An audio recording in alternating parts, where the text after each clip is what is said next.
Olá, alunos, bom dia. Vamos estar trabalhando a questão da mitologia.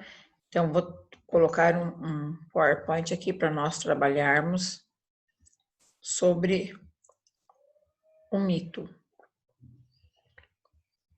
Bom, mitologia grega.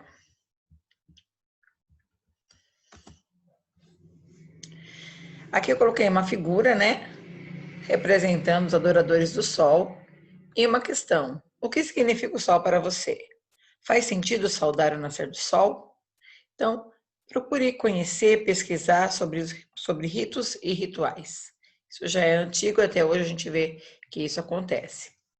A passagem do mito ao Logos. Na história do pensamento ocidental, a filosofia nasceu na Grécia entre os séculos 7 e 6 antes de Cristo, promovendo a passagem do saber mítico, saber alegórico, ao pensamento racional, o Logos.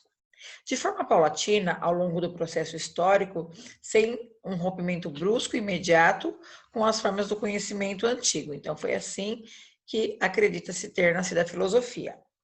Essa transição entre o mito e a razão significa precisamente que já havia, de um lado, uma lógica do mito e, de outro lado, a realidade filosófica.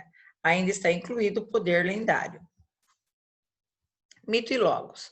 O mito se opõe ao logos como a fantasia-razão, como a palavra que narra a palavra que demonstra.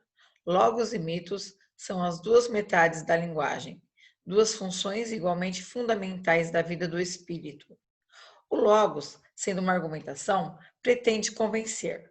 O logos é verdadeiro no caso de ser justo e conforme a lógica, e é falso quando dissimula alguma burla secreta ou sofisma. O mito tem por finalidade apenas a si. Acredita-se ou não nele, conforme a própria vontade, mediante um ato de fé, caso pareça belo ou verossímil, ou simplesmente porque se quer acreditar. O mito atrai em torno de si toda a parcela do irracional existente no pensamento humano, por sua própria natureza, é aparentado à arte em todas as suas criações. A mitologia grega. Os gregos cultuavam uma série de deuses e semideuses.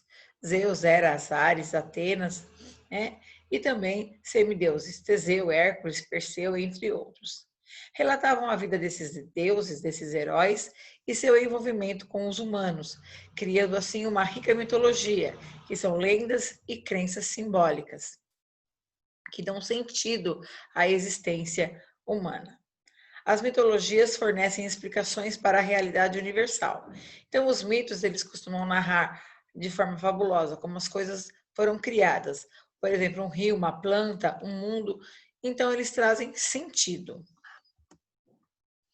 Aqui coloquei a imagem, né, de Saturno devorando seu filho, né, de acordo com a mitologia romana. Saturno era filho de Urano, rei dos deuses, né, a quem destronou assumindo o lugar dele. Depois passou a comer seus filhos recém-nascidos do sexo masculino para que não tomassem seu trono. Então, que significado este mito pode ter? E agora a gente vai ver um pouquinho sobre o mito de Édipo. Esse mito foi muito utilizado pelo dramaturgo Sófocles em 496 a 406 a.C., na tragédia Édipo Rei, e reflete questões como culpa e responsabilidade dos indivíduos perante normas e tabus. Vou deixar para que vocês leiam, entendam, façam uma reflexão sobre o mito, sobre o complexo de Édipo também, tá?